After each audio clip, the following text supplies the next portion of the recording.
What is up, everybody? Welcome to episode 68 of Sales Stories in Real Life. I'm your host, Alex Bruschi, and this is the show where professional salespeople share their stories about memorable buying experiences.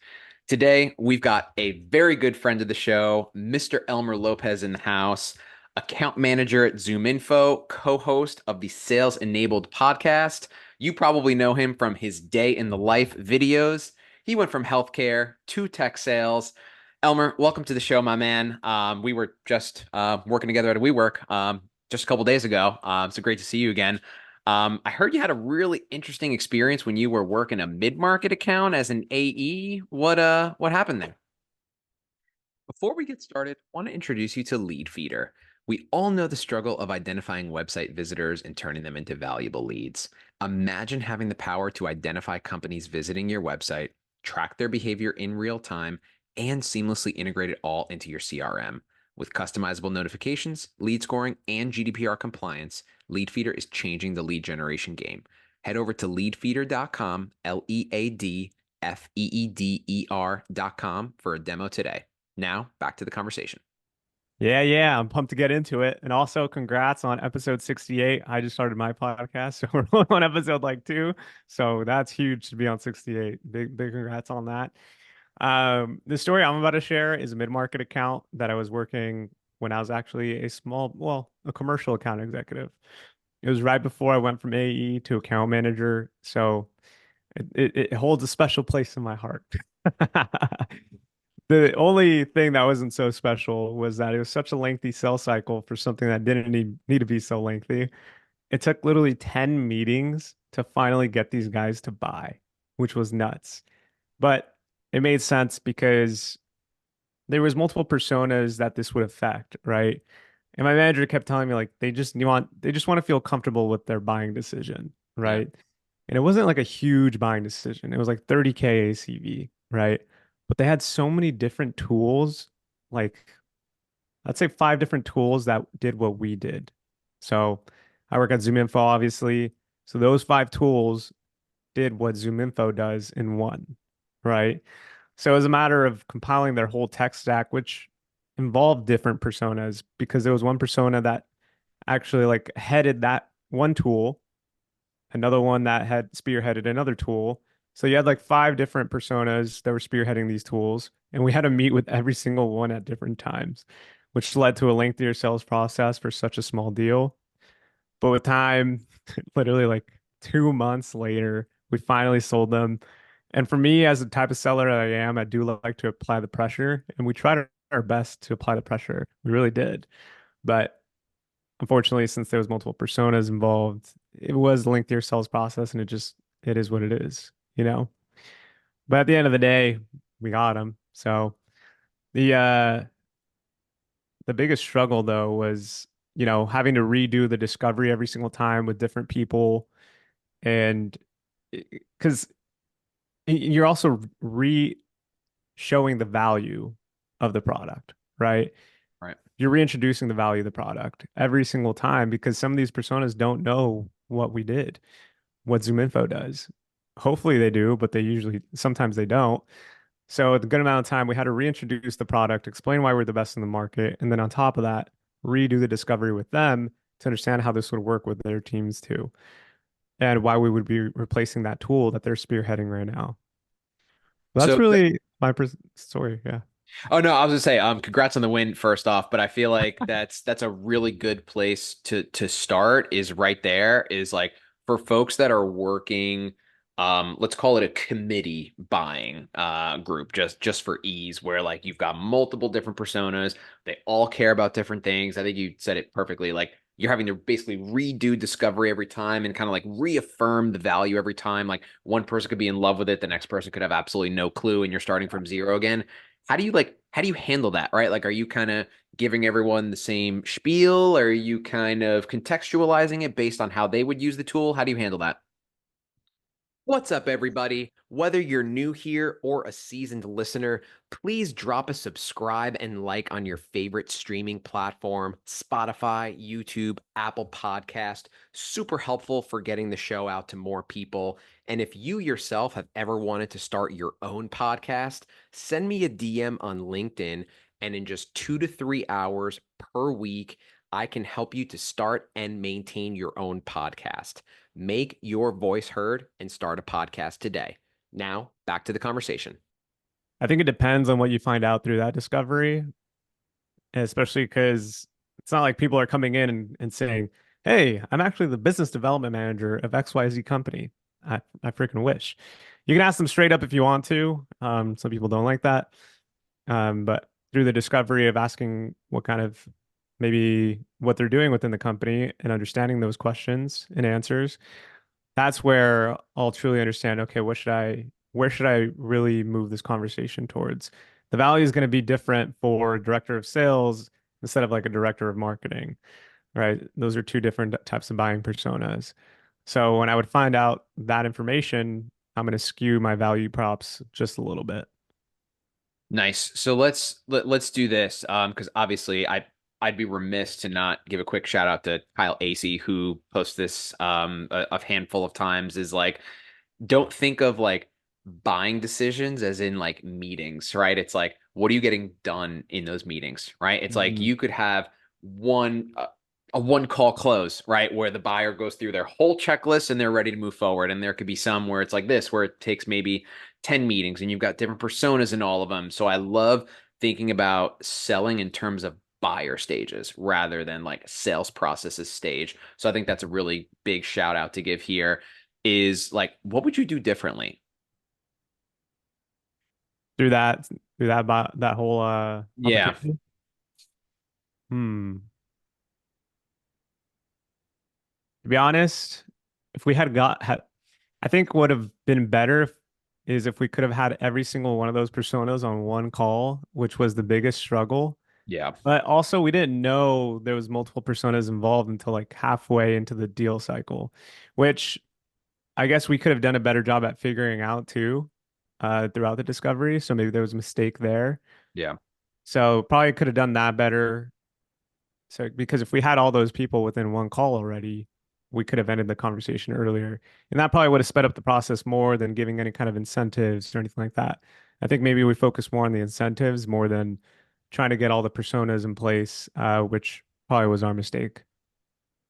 Well, typically you learn more from the deals that you lose rather than the deals you win. So thankfully you got to learn from I this know. deal, and win this deal. So that's kind of nice little have your cake and eat it too.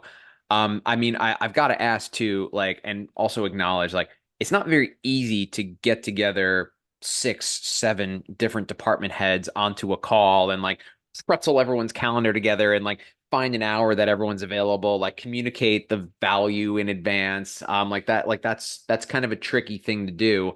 So I think you again earlier kind of nailed it, of like you're almost kind of like restarting over when you kind of talk to each of these people.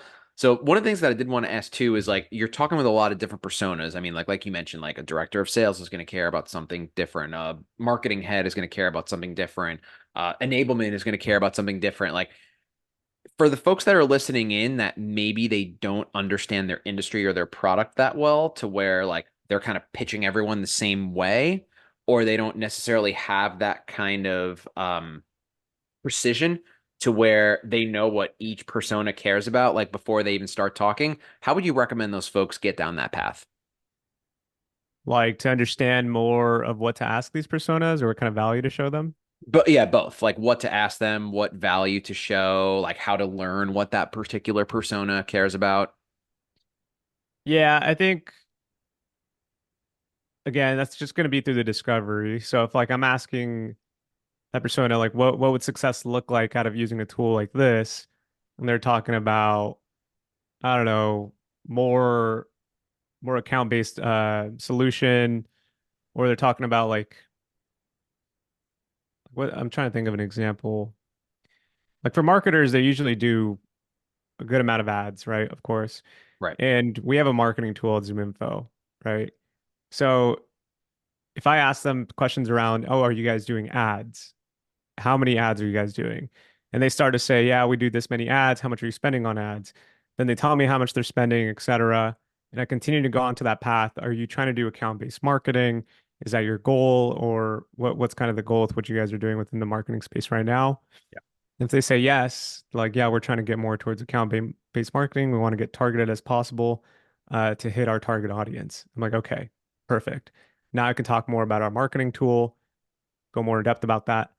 But if it's a different story, it's like a director of sales or something like that. I'm obviously going to talk more about, hey, how many sales reps are you looking over today? How are they currently prospecting? What is their responsibilities? Are they prospecting, closing, and doing the account management? Or are they just prospecting and closing? What are they doing exactly? Right?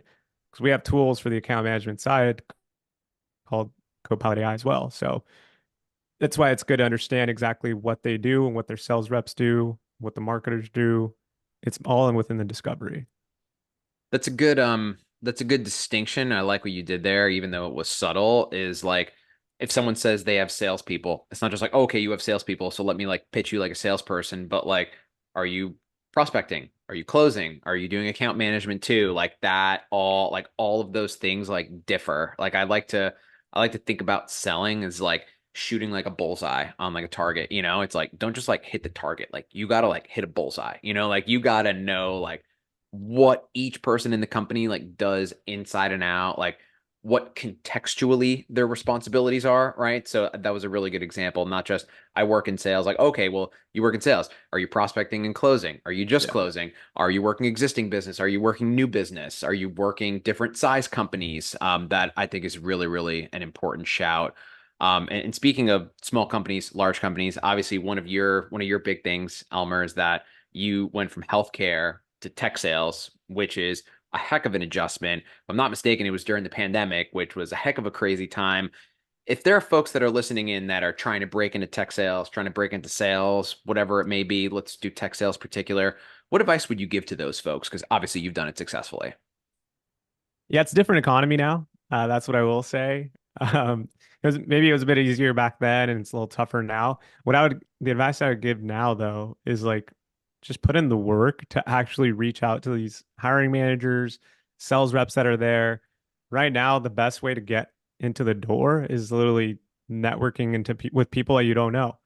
So going on LinkedIn, trying to get onto a coffee chat with maybe the account executives that are in the position that you're in today, or an account manager that's in the position you're in today. If Look, some of these guys, you offer them free coffee for like 30 minutes or 20 minutes, they're probably going to take it. Or for the most part, they'll be happy to do it, right?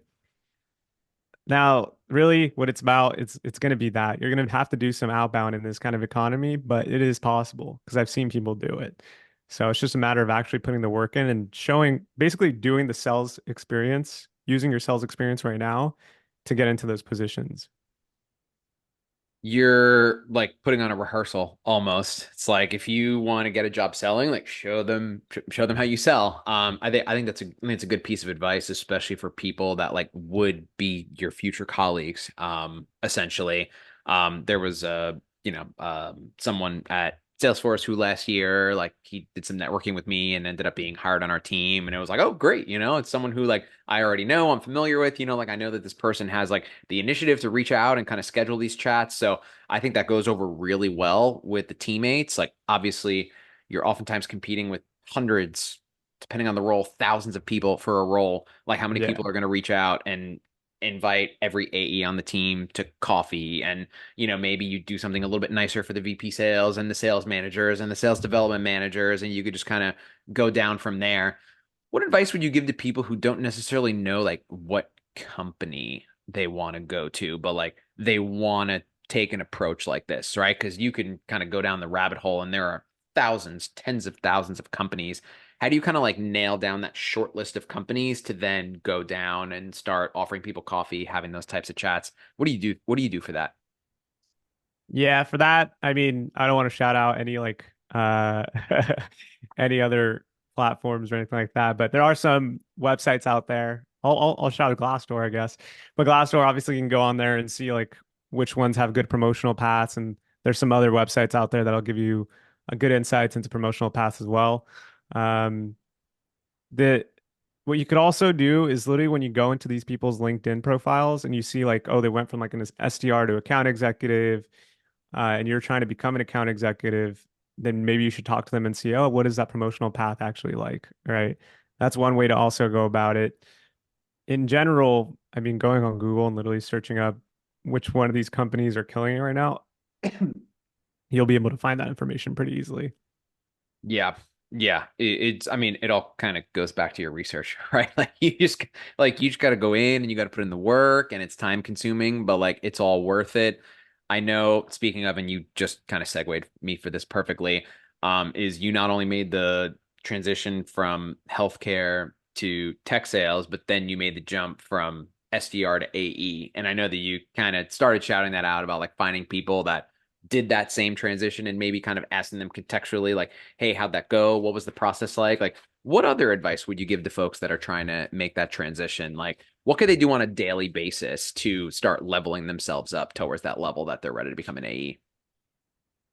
Yeah, I think I've gone on at I get asked this a good amount, but it's not only trying to lean into AE skills as an SDR, it's leaning in more into your SDR skills first and mastering them before you become an account executive because right when I became an account executive, they took away SDRs. So we didn't really have like SDRs to help us prospect anymore. Right. So I had to go back to prospecting and cold calling and doing all the work, right? Which I was already used to, so I wasn't worried. But I saw people getting dropped like flies because they didn't know how to do that. They didn't hone into their craft of being an SDR in the past. They didn't master it, and they just jumped into becoming an account executive, which a lot of people wanted to do. But if you don't master your craft as an SDR, you're gonna end up like one of those people who get dropped like a fly, right? So that's one thing. Another thing, if you really want to try to lean into those account executive skills, it's asking your AEs, is there any deals you you really don't care about working? Because where I was before this, I was at Coursera, and I was lucky enough to close like it was a transactional close of smaller deals, which were like less than 20K CV or whatever. And I was able to technically close those. I was able to demo the prospects. That gave me closing experience. So if you can do something like that, ask your AEs, hey, is there any smaller deals, especially if you're an enterprise SDR, is there any smaller deals that you don't care about that I can try to work if that's even allowed within your company? Because if it was allowed for me, I'm sure you can do it too. Dude, that's really good advice. And just piggybacking on that last point, whether you're allowed to or not, just the initiative that that shows of like, hey, any, or even like, even if it's not just smaller deals, like, hey, any deals that are ghosting you that I can help Yeah. follow up with, right? Like, just take any sort of initiative at all to not just like say, like, I want to be an AE one day, like, taking the action steps of like, this is what an AE does, so I'm going to do it. This is what an AE does, so I'm going to do it. I think that's really, really, really good advice, particularly around honing in your SDR skills. Like, I think so many people are just like ready to go from SDR to AE, and then like they think it's just like signing deals and like it's all fun and games.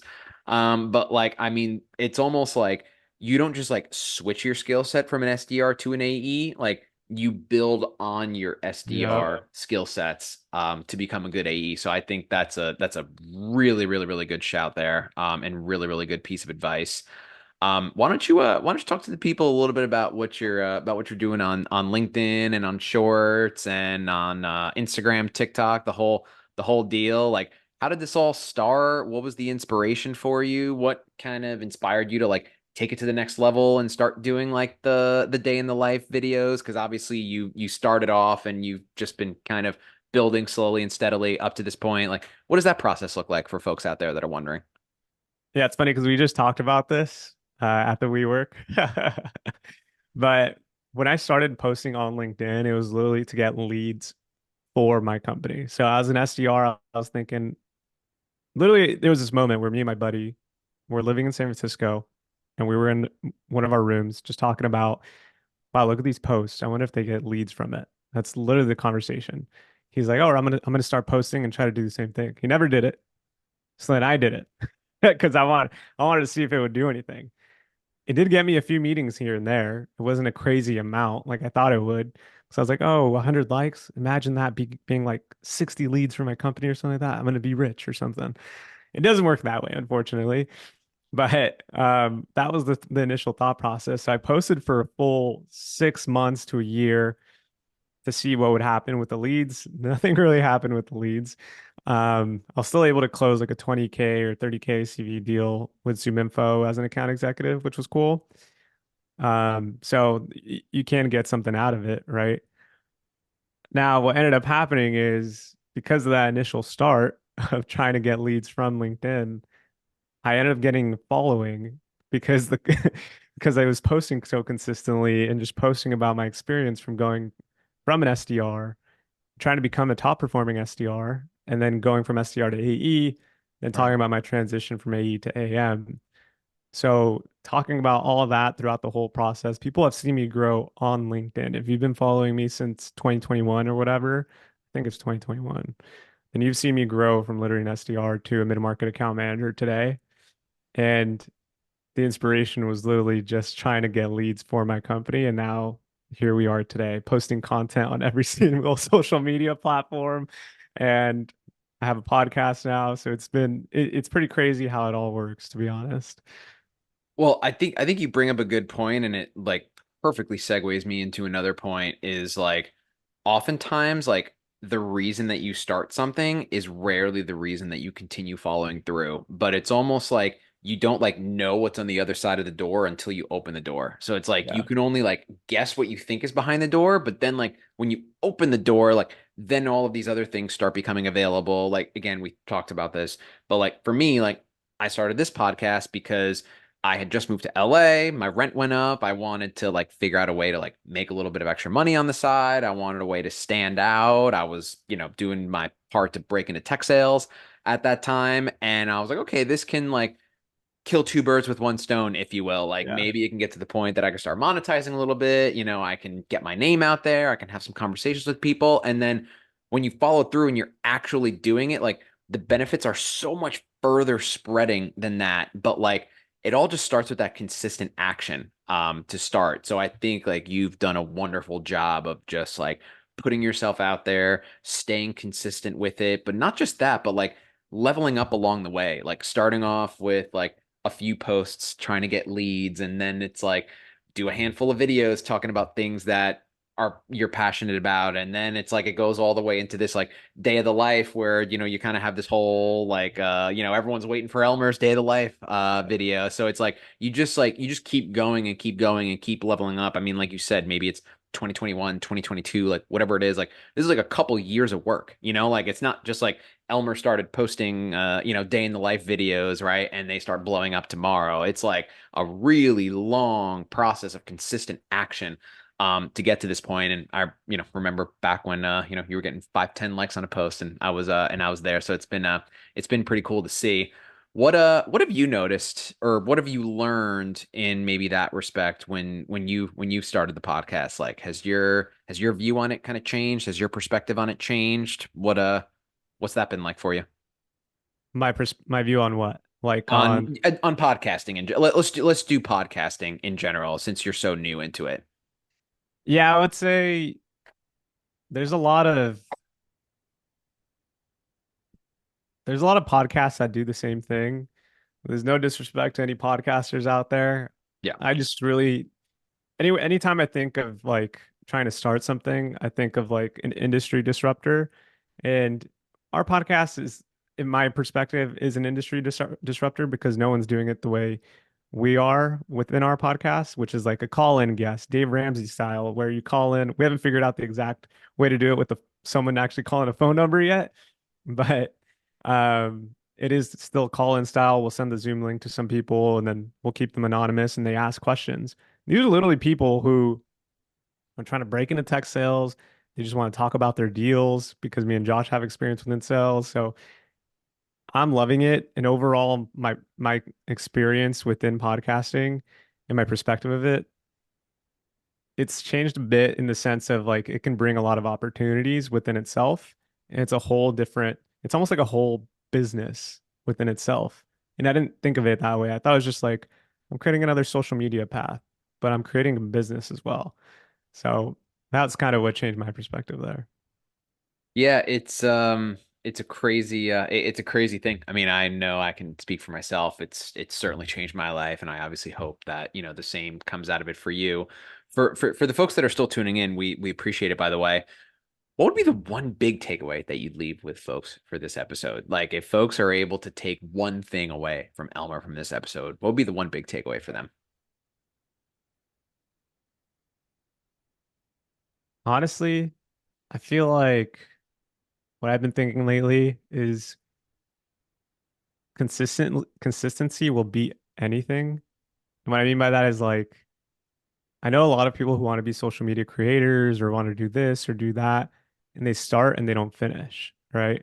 Or they don't keep going. They kind of just give up on it and they have some kind of excuses. And I think where like the people that are actually successful on LinkedIn or any other social media platform or even podcasting like yourself is because we remain consistent. Um, Maybe some people have better quality stuff, but they have better quality stuff because they could have better quality stuff and not be consistent, and they're not going to get the same amount of followers that you do, or they're not going to get the same amount of traction that you do. On top of that, if you're staying consistent and doing high volume, that's how you're going to get better, right? That even goes into sales too. That's how I became like a top performing account executive was because I was doing like 20 demos a week.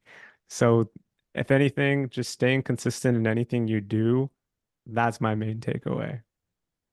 That's a really good takeaway to leave it with because I think you hit the nail on the head with that one is like it's such a game of attrition, like so many people have that like 0 to 60 and then they kind of fizzle out, but it's like it's all about just like finding what's consistent for you. And like for some people, posting twice a day on LinkedIn is like what that means for you. Like some people, it might be 5 times a week, 3 times a week, one podcast episode a week, one podcast episode a month, two podcast, one podcast episode every 2 weeks. Like find what consistency means for you and like stay on that cadence, if you will. Like you don't have to Yeah. listen to like what everyone else is doing and copy their cadence. Like find the cadence that works for you, and just keep going down that path. I think that's a really, really, really good piece of advice to leave it on.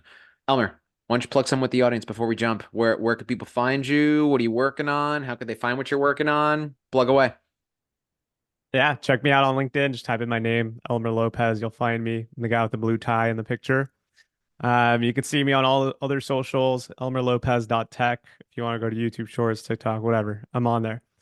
And Spotify and Apple, you'll check out my podcast, the Sales Enabled Podcast. If you want to hear a Dave Ramsey styled sales podcast, that's what it is. But thank you for having me, Alex. This was a pleasure.